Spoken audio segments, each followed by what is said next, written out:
Welcome to Pub and Porch, Applied Stoicism in Modern Life, hosted by Adam Piercy and Mick Mulroy.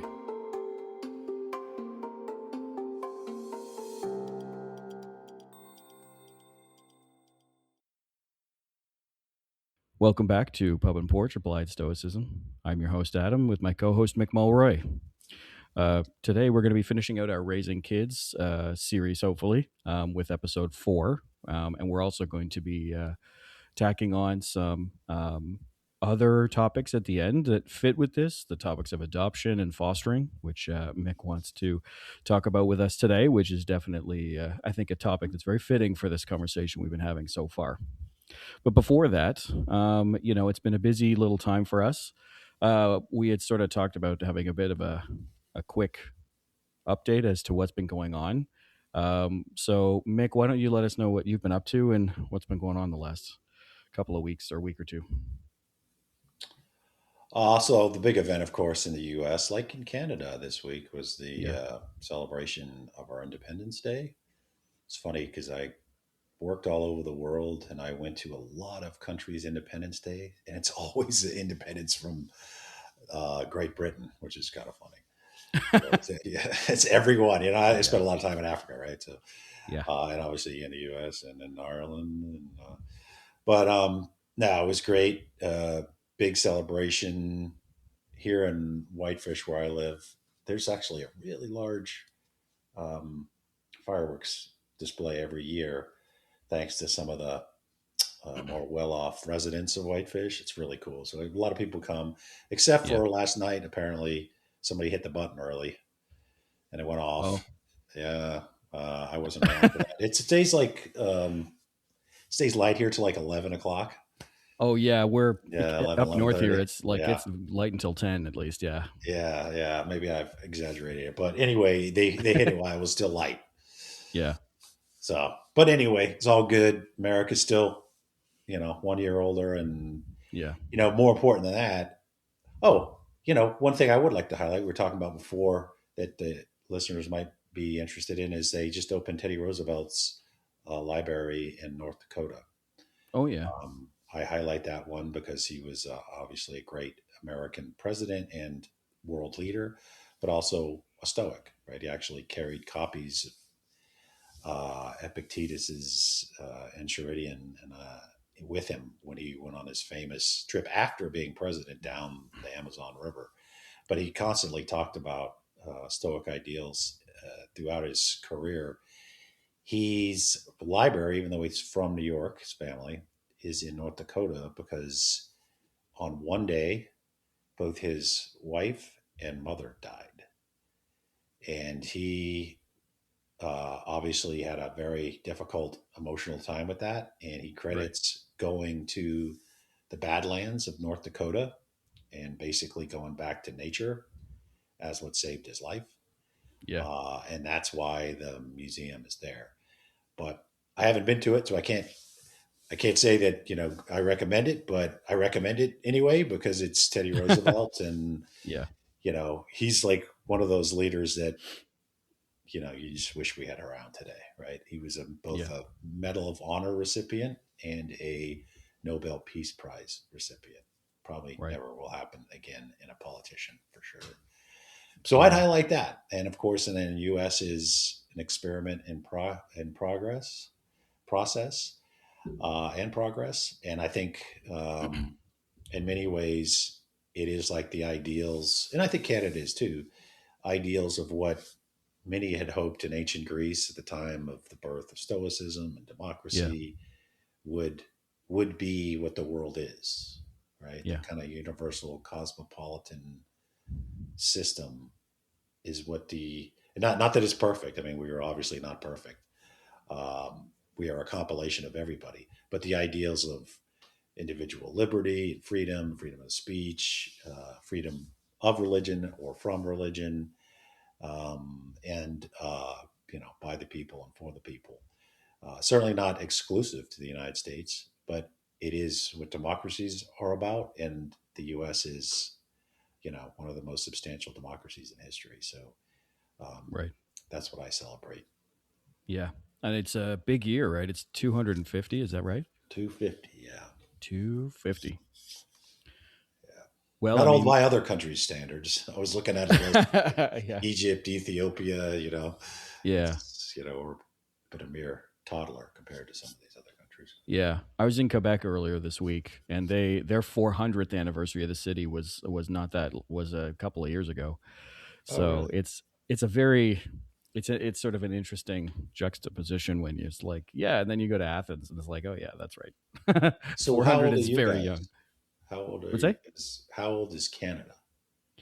So, well, we were part of the British Empire, and then it's interesting because it's sort of we had an independence movement, but it wasn't really an independence. It was we became what's called a dominion, and that Hmm. happened in 1867. So, our we just celebrated 150 in 2017, I guess it was. I think something like that. Yeah, and so we're very young, but the Canadas, as they would have called it, you'll see if you go way back, they would have called it just the Canadas, which is the northern Hmm. part of North America. Obviously, I mean it was being colonized by the French. Actually, the Vikings got to Canada before they got anywhere else Oh, in yeah. northern Yep. in North America. So so it's one of those things where we're sort of really young, but we're also like really old in some ways, comparatively speaking, in terms of countries in North America. So, but I think for us, a big thing for me is thinking back. We Canadians, when we like during the development of our nation, right? We were getting into like we have a constitution now that's not that old. Canadians helped write the United Nations Charter for Human Rights and Freedoms, and things like that. So I would say, So, you as you guys wouldn't pointed out have a already. Declaration of Independence type equivalent then, right? Say again. You wouldn't have a Declaration of Independence type equivalent then. I don't remember there being one. What did happen though is that Queen Victoria essentially signed a document that made us like a dominion, meaning a separate nation under the constitutional monarchy that is Right. Great Britain, right? So actually, we celebrate Victoria Day. It's around her birthday, which is in May, which coincides with President's Day or Memorial Day. I think it coincides with Memorial Day, right? So we have Victoria Day, and that's for that reason. So, but what we definitely didn't have was I think I've never heard of like a foundational document like the Declaration of Independence or anything like that. It was my understanding was sort of like a street brawl near a pub in Toronto was like the I biggest like it already. thing, and then they were like, well, let's go Dominion. So the king now would be, but the queen for now because he's our king is such a new person in our world. He the queen's on our money, but Hmm. we're a constitutional monarchy, so we govern ourselves effectively. And is your Constitution similar to the U.S. Constitution? It is similar to that.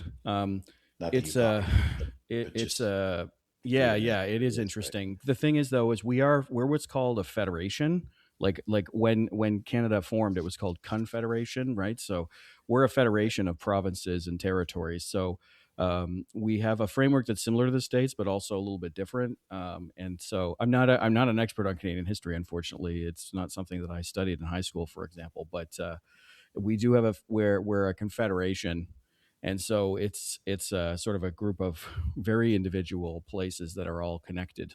So in fact our we were still having new territories formed in the 90s when Nunavut was formed, which is a territory up next to the Northwest Territories, and our last province was Newfoundland, which joined in Hmm. 1951. So we were sort of still forming ourselves, even like post World War II in the middle of the 20th century. Excuse me. So it's yeah, we're sometimes we feel pretty young, then sometimes we feel pretty old. I think it really depends how you But look you at all it. have something similar to our Bill of Rights, I think, in the sense We that you do. have freedom of speech, Yes, freedom of religion. Do you have freedom of religion we do. written into Yeah. the? Okay, and then all the core components of assembly and Yes, we media, do. etc. Oh, good. I mean, I Yeah, knew that, that yeah, but I just that didn't know. yeah, under the charter, under the Canadian Constitution, there's a charter of rights and freedoms. And so in Canada, like what you might have in the States, right, is someone might say this is a Bill of Rights issue, or they might say this is a constitutional issue, and it will go to like the federal court or something like that. In Canada, we would call that a charter rights or a charter issue. So, for example, if someone feels like their ability to a big thing was in COVID, right? People were like, well, and I won't say which side of the debate I was on, but people were saying, well, I don't want to have a vaccine, or I do want to have a vaccine, and so that became a charter rights issue. So it's our Bill of Rights equivalence is the charter, and then the charter has been modified over time under the we do have a British style system, so it's what you'd call jurisprudence. So it's like court rulings become the normal, and then you use that as you define the charter over time. So yeah, so it's an interesting kind of thing. I'm probably mucking this all up. All the Canadians that are listening are freaking out, but ultimately that's pretty much how it breaks down for us. But what's interesting though is that we are very close, but also different in a way that I find quite unique.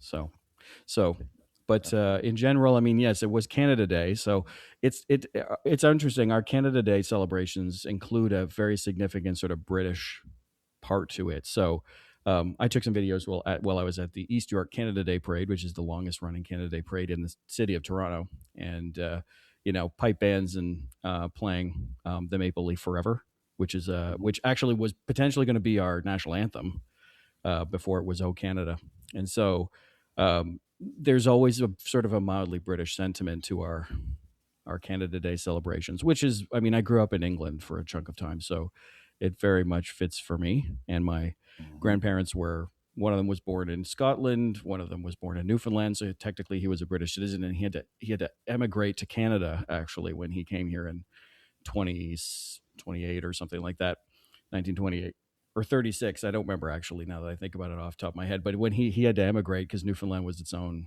dominion actually under the crown. So we've always had a very British sentiment to our Canada Day, which is cool in its own way. Well, happy. I was going to say one thing actually because you were asking me about this. In the States, one other parallel is in the States. It'll be life, liberty, pursuit of happiness is the phrase you hear a lot. Is that right? Correct. Yep, that's it. Right. In Canada, it's called POG, peace, order, and good government. That's our motto. That's true. That is true. It's an interesting time for us right now because, and we've talked about this before, right? There are political elements at both ends of the country that are talking about, staying together and whatnot as a federation of provinces. But at the same time, peace, order, and good government, or POG, has been pretty much there since the start. So yeah, there's a funny history lesson about my homeland. So, or yeah. So we were going to jump into finishing out discussions on Rufus's rules, Musonius Rufus's rules for raising kids, and then we wanted to jump into some discussions on adoption and fostering. So, Mick, why don't you kick us off then and start us where you think we should start? So I think we went through all the rules that I had gleaned from that one did? lady's. Okay. Yeah, but we can recap a bit. I mean, essentially, as one would expect, it's all based on Stoic principles. So teaching children that it isn't their wealth or anything material like that that counts as much as it is their character.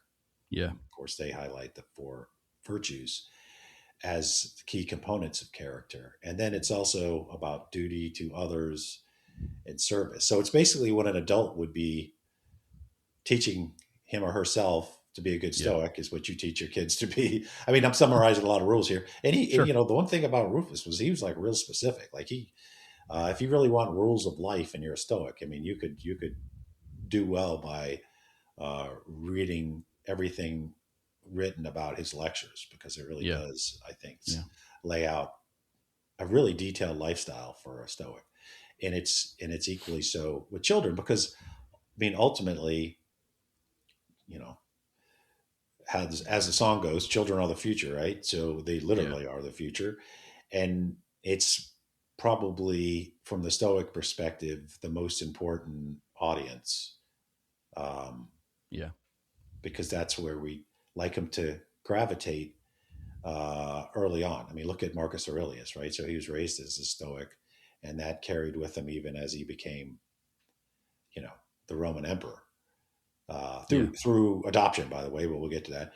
But that is, I think, a key component in Stoicism is to focus on the next generation, and it should be so. Specific to fostering and adoption, like we talked a little bit last time, there's over 300,000 kids in the United States that are in need of fostering. So they're in some form of government control because of something happened in their life where their parents couldn't do it anymore and their grandparents and aunts and uncles weren't around. And I think, if I remember, it was around 70,000 in Canada. You guys Yeah. call that a different name than fostering, but it's the same thing. Yeah. And it's important, I think, for several reasons. I mean, we had a foster child. I mean, just talking personally, and when we lived in Kenya, and they have had issues with overflow orphanages and such. So my wife and daughter were volunteers at the orphanage, and then, as you might guess, it ended up with us fostering a child. And Yeah. in Kenya, you're not allowed to foster and then adopt. That Oh, was it's the law then. I foster. don't know You what have it to not at the end of a is. fostering period. You have to not adopt. Yes, Oh, I don't. interesting. I Interesting. don't know the logic behind it, but they didn't ask me. Um, there's like baby testing is sort of. So we Okay. didn't do it. We didn't intend to adopt, but my point of bringing it up is so obviously it comes from a completely different culture, etc. But I mean, we had young JJ for over a year, Yeah. and so by then he was just a Mulroy, right? I mean, Yeah. period. I mean, we're giving them Irish names and such. Um, Now, the good news story for us is he did get adopted by another family, and we did uh, get to know that family, which is Hmm. not common. Right. It just so happened we had a connection, and then and it was. I mean, I'm not gonna lie, it was brutal to say goodbye to our foster son, and I mean, it was really tough. I bring it up not to dissuade one from fostering. I bring it up because I can tell you from personal experience that a child's a child, and once you have become that child's parent, you're their Yeah. parent, biological or not. Yeah. I know that from that experience, and we still keep in touch with him, and because the family's just his parents are just super awesome. So it did work out well for us. But my point of bringing it up is that if you're wondering, like, will I ever be, if I foster or I adopt, will I ever really be the parent? I mean, my answer, and more importantly, you should ask people who are adopted parents, is yes, absolutely. It's Right. it's it is just as strong as a bond, I think, than biological. Now, other people might disagree, but I think it's important to highlight because it's when you look at it from your perspective, you want to be a parent, you want to actually be a parent. But Yeah. if you look at it from the child's perspective, you're likely the only thing they got. Yeah. You know, so are they going to grow up institutionalized? Uh, with folks that and I don't know a lot about fostering. I think some people are just perpetual fosterers, Yeah. meaning they do a service, but they're not looking to be a parent in the traditional Right. sense. Hmm. So being that person who either because you didn't have kids or did waited too late, or just maybe you have kids and you still want to do something for a child, which is great, and I think one of the greatest things you can do as a human. Yeah. It's available, and there's Hmm. kids out there. It's not theoretical. They're there, and Right. they need a parent. Um, and you can have a profound effect, I believe, on that person, whether you're a Stoic or not, whether you raise them in the Stoic principles of Yeah. that we talked about in the last 3 episodes or not. I'm obviously advocating that you do, but you can make a huge difference, and it's something that's well within the capability of most people, and unfortunately Yeah. it's not that enough. I mean, it's interesting when you talk about this sort of thing because there's a history of Stoic adoption happening, right? We're talking about it now. I mean, because Hadrian adopted Antoninus Pius with the Yep. rule that Antoninus was going to adopt Marcus, and then The Marcus was going five to end up. great emperors, Yeah, all of yeah. them. Marcus was the last, actually, of the five Yeah. great emperors, right? I think it was Vespasian. I can't. Vespasian, Domitian, Hadrian. Da, da, da. It's those names are hard to remember sometimes, but Oh yeah. um, yeah, I think so. There's that, but what I find interesting is I don't get the sense, at least in my initial research on this topic, that there is like a Stoic rule about this. A lot of people like rules. I'm not a big rule person. I always think it's a discussion point. But I do think that there are so many parts of Stoicism that resonate with the idea of adoption, right? That we actually pull people into the mindset of like doing this thing that's bigger than yourself, right? I think the core act of justice, right? The core Hmm. virtue of justice, one of the four core virtues, is a big one for that. Magnanimity and benevolence towards others, I think includes, understanding that if you have the ability and the capability to perform an adoption type function or a fostering type function for someone, right? Um, you know, as a member of that society, I think some people might say there's even an obligation to step in when you can, right? Yeah. Um, and that's why I think it resonates there. And then there's the simple ones of just and Rufus talks about it a lot, right? About setting that example. So, you know, setting the example of stepping in and helping when you can, and setting the example of being someone of virtue, someone of justice, someone of wisdom. I think is one of those things that goes well with this idea because you get the opportunity to help someone and not foster in terms of fostering a person, but you can foster the thoughts and the ideas that sort of come up from this, maybe a little bit more easily when you give someone that opportunity to be in a caring home, to be in a better place than being, in an institutional setting, like for their whole childhood or whatever. Right. So, that's my initial thoughts on it. I, uh, I have had some opportunities, like I had a long-term partner who had kids, and I was very close with them. And I had definitely spoken about and thought about the idea of not. It wasn't adoption, but it was like I had asked about being a guardian in the future if that was an opportunity, because I just knew that if I was given the opportunity to help, I wanted to do that. If anything happened, right? And I think it's a very common thing with people to think that that's, well, you do get a lot of people that do it, as you said, where it's a bit more of a job. I don't think there's anything wrong with that. But then there's people who look at it as a bigger thing of like, you can help change someone's life, right? And so, I have had some experience with that feeling, at least, in making the decision within myself to say, I think if this opportunity comes up, I'd like to take it, right? To say to someone like, I choose to be there for you. I choose, to be that person for you. And that's a choice that I think Stoics would make a lot more readily, because we understand that, setting the example, caring for others, benevolence and magnanimity, I think is a key thing there. So, but yeah, it's a very interesting topic, especially for someone who's as I'll say single as I am, and I live alone. It's just what my life is like right now. But you know, um, it's something that sometimes has come into my world a little bit in the past. So Yeah. Stoicism does have a connection. Obviously, you've already mentioned the five great good emperors. yeah, Epictetus, he basically adopted a daughter late in life, right? Who was yeah, abandoned, something that he would have understood, of course. yeah, Um, so it's obviously a service. It's service to that person. It's obviously a service to society too, right? But yeah, it is the opportunity to kind of pass down your philosophy as well. Now, yeah. as a parent and a godparent and and a former foster parent, I can tell you, you can't really pass down your philosophy, right? It's really up to them. Yes, You could instill like morals and ethics, but yeah, um, what they are or aren't is up to them. of Yeah. course. But it's whether they become a Stoic, a Buddhist, or something else.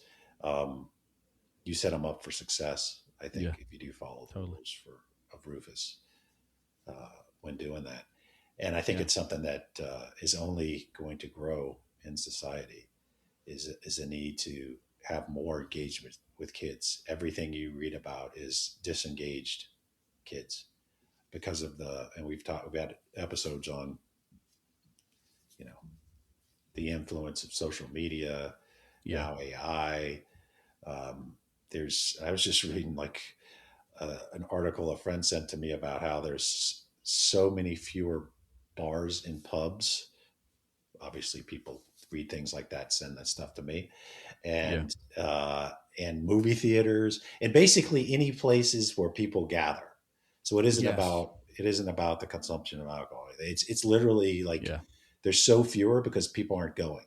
And so you're just like, Right. oh, maybe that a health thing. Well, it's not a health thing because it's become a mental health thing because young people and people in general aren't leaving their house. They're basically just going sitting in their house, streaming whatever, and being on the internet. Yeah. Um, Big problem, but that's for another episode. But that's an issue you have to deal with when you deal with kids. And so if you don't have a parental figure, there's not a whole lot of influences that will get them away from that path. Kind Yeah. of social isolationism and um, a lack of Yeah. really getting out there. Yeah. But I think that does start in the home. We talked once about in one of the previous raising kids episodes about like having dinner with your kids, right? About having that conversational sort of routine. And it was interesting because Stanley Tucci's he's on the cover of The Rake, which is a men's magazine. I only know this because I'm English, but um, interestingly, he was talking a little bit about how in Italy they still do the table, they still do the round the Oh table yeah, dinners and stuff like that, right? And it's really, and he said, I think the Italians are the ones who are really doing that thing really well still. And I agree with that. when I was thinking before today's episode about fostering and what that can give to somebody, right? It's that that kind of experience, I think, is something that I hope everybody gets. I grew up in a household where the dinner table was always the place where we would talk about our day, we would talk about stuff, problems, good things, bad things, right? And we would talk about what was happening. And it was probably, I think people would think in many cases it was very formal because it was like set the table, make the dinner, or well, you're doing that at the same time, you know, put the dinner on the table, sit down.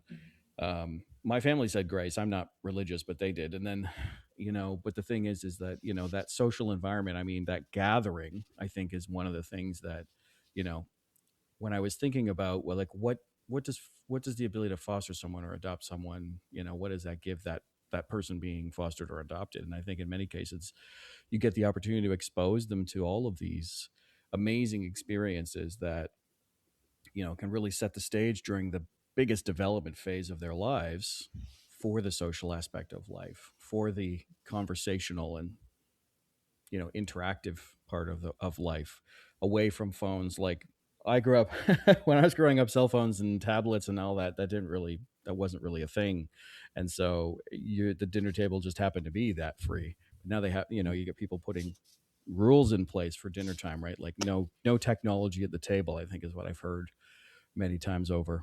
Good policy. But the reality is that you know if you get the opportunity to give someone that experience, I think that can change someone's whole outlook, right? And I Yep. think that that's a real opportunity that can be taken. So So we were watching. It's really I'd say one of my, if not my favorite movie, um, Interstellar, the other day. oh I yeah. was like, as you are a space person, I am a space nerd.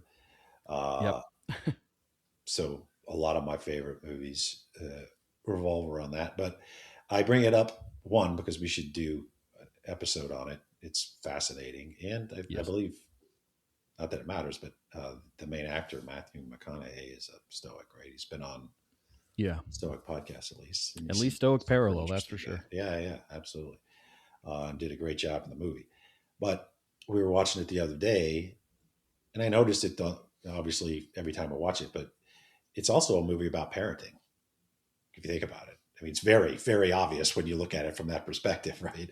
I mean, it's the connection Yeah. between him and his daughter, and leaving to try to save the earth, and her belief in whether he knew that the chances of saving it were going to happen. Anyway, if you haven't seen the movie, highly recommended it. It's Yeah. recommended. It's phenomenal. And from my understanding from reading about it, from the people who know, astrophysics and quantum physics, and it was written by a physicist, so it was written to be fairly accurate about, at least from the perspective of what we think. Yeah. That's right. Um, Kip Thorne. Kip Thorne, the astrophysicist. That's right. oh yeah, yeah, Yeah. uh, and from that aspect, it's absolutely phenomenal. But it's also really the core tenet is parenting. It's throughout the movie is that connection between parent and child. So I mean, Yeah. maybe that could be an inspiration for those who are looking for one. But it's really an excellent movie, and it does talk about this connection that's you know in many ways would be universal, Yeah. could be universal, depending. Totally. Yeah, So I'd love to get your opinion on something I've been kind of noodling for the last week as we lead up to this episode, which is the idea about responsibility. So I'll use another science fiction movie just to kind of preface this, which is the movie Project Hail Mary, which I'm not sure that you've yeah, seen it yet, but I have seen it. Yeah, it's excellent. I read the book. Like I read the book in Yep. like 8 days. I couldn't believe how fast I read that book because it's really thick. But as a space person as well, I mean, they did the film very well. But it's very interesting because Ryan Gosling's character, he doesn't want to go. Right. I won't spoil it too much, but there is one of the essentially the commander of the mission. He says to him like, "Well, you just have to find somebody to fight for, to do this for, right?" I think Yep. you're nodding your head, so you might remember that scene. I totally do. And it's interesting to me, this idea around responsibility of caring for those kids or nephews or nieces or whatever that are maybe may not be yours, right? So do you see it as a obligation, a responsibility? Like how do you see it? Because you've actually been a foster parent. I haven't. So how do you see it in your mind? I do view it as an obligation. And there's one part of the movie when he's talking to, I think is it Anne Hathaway, the other main actress, um, Yeah. and they're talking about love, right? And they're talking about how gravity can move back and forth between Yeah. dimensions, and then McConaughey's character Cooper is talking about uh, love, but love as a process of evolution, right? It makes sense to have you have Right. to have this bond because it's the propagation of the species. And then Hathaway's character, which I think is named Dr. Brand in the movie, says, then why do we still love people that are dead? Yeah. And then he comes with the realization that, oh, it's not just an evolutionary paradigm, because it doesn't, that wouldn't hold for people that are dead. You see what I Right. mean? Like Yeah. it's a very poignant part of the movie. And I think, to tie that with the parenting aspect, um, that is kind of like, if there's anything, some people get really nervous about the fact that they're going to die. If there's anything that I think could really lessen that, is the idea that you've done something that's going to continue. And I don't mean like Yeah. personal accolades or any kind of that kind of self stuff, but in another person, like Yeah. you've helped another person to be what they are, and they're going You've on. made a difference. You've Yeah. made a difference. You've kind Yeah. of like done your duty. Yeah. Um, and I know a lot of people view that as like, well, then I need to be able to have my own kids, but I don't think it's your own anything. Like you don't own your biological kids any Hmm. more than anybody else, especially when they're not Yeah. kids anymore. I mean, you never own them, but you get my point. But I Yeah. don't think there would be a difference if you had an adopted child or a biological child. I don't. And I guess adoptive parents and children would be better suited to say that. But Hmm. um, I do think it's a duty to help the next generation.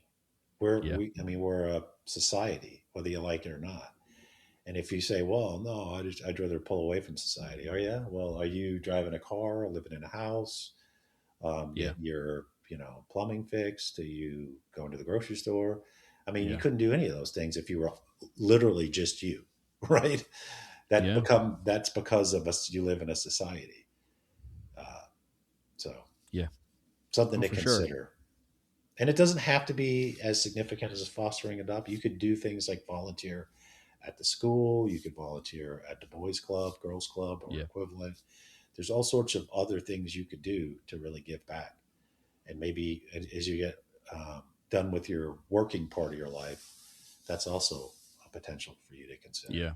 us to consider, myself included. Oh, for sure. I mean, I can say for myself, like I had looked for a long time about doing big brother, big sister program type thing, right? Because it is just me, and I've had a kind of a weird.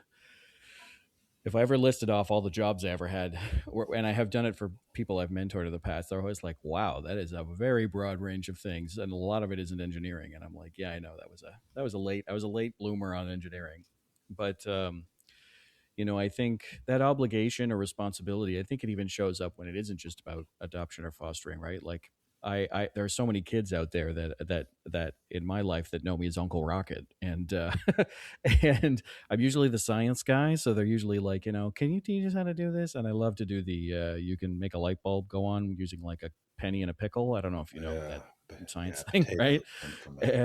And I've done a lot of pickle light bulb Mm, things, so I'm looking mm, for something else. mm.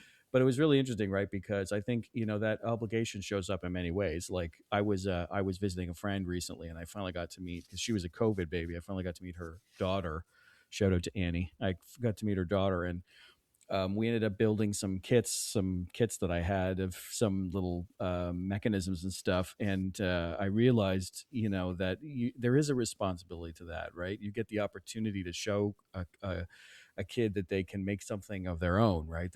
And it gets hard, right? Like it didn't work the first time. We had to take part of it apart and then go back to fix it. But when we talked about Busonius rules, for example, it's like they should experience hardship. I think those are the kinds of things. And so exposing them to that, broad range of experiences, right? I mean, those are kind of obligatory responsibilities, I think, that we have as well. And so, but I am with you on this one. I mean, like there's so many kids out there that they just want to be loved. And I think chosen is probably the right way to put it, right? So, Mhm. I think if anybody's thinking about doing it, I would at least, if you agree, I imagine you would. I would say, really think about it. I mean, there's just so many opportunities out there to make a difference in someone's life. And as you talk about the next generation, right? I mean, and I can't remember if the parable is Greek or Japanese. I can't remember, but the one about like, you can tell the maturity of a culture or society by people planting trees that whose shade they will know, well, they will never Mhm. sit in, right? That's right. And I That's great. think, say again. I like that.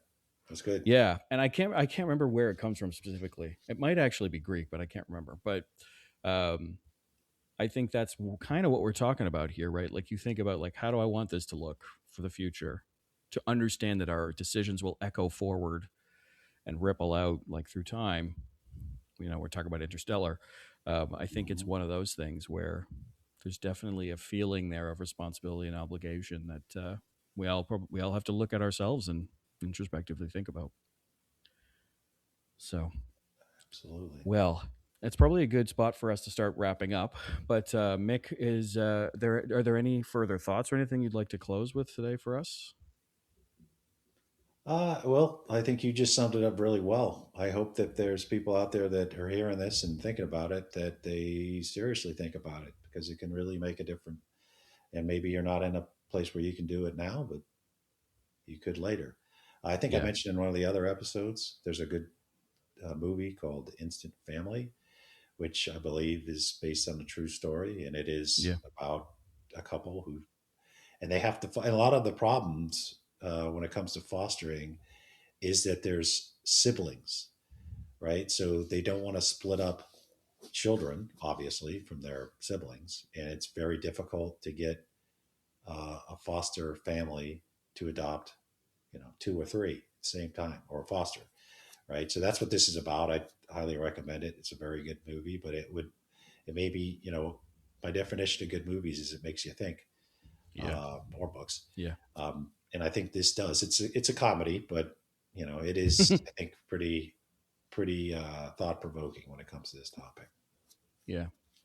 No, I mean, excuse me, I agree. And, I think one thing as well you sort of see and there's a couple of sort of movies from history that I really like to think about when it comes to this is movies like Ikiru. I don't know if you've seen it. It's a Akira Kurosawa film about an older gentleman who lives alone, and he gets diagnosed with an illness, and then he realizes that he hasn't really done anything with himself. So he sort of decides to take over an activity to rebuild a park that was torn down because of the war. This is in Japan, and he decides that he's going to try and do that thing where he leaves a legacy that he'll never be able to experience for himself. Mm-hmm. And I think, it's a really good theme. It's another one of those films I would say you watch it and then you think about it for a while afterwards. Mm-hmm. And they've remade it like 3 or 4 times, and still the original's excellent. But yeah. All right. Well, let's wrap up there. But I think, it's probably safe to say that we'll talk about this again. But this is definitely, I think, the conclusion of our Raising Kids 4-part series. So, which has been, I've really enjoyed hearing from you on this, Mick, because you have an experience very different than me on this one. So, Great but discussion. yeah, we'll wrap up there. So we'd love to hear from you in the audience. We'd love to hear from you in the audience by writing us emails at info@pubandporch.com. Leave us a comment, shall like a scribe, as many YouTubers say. But yeah, we'd love to hear from you. And if you are thinking about doing something like that, maybe give it a really hard look. So thanks, Mick, for today. Cheers. Sláinte.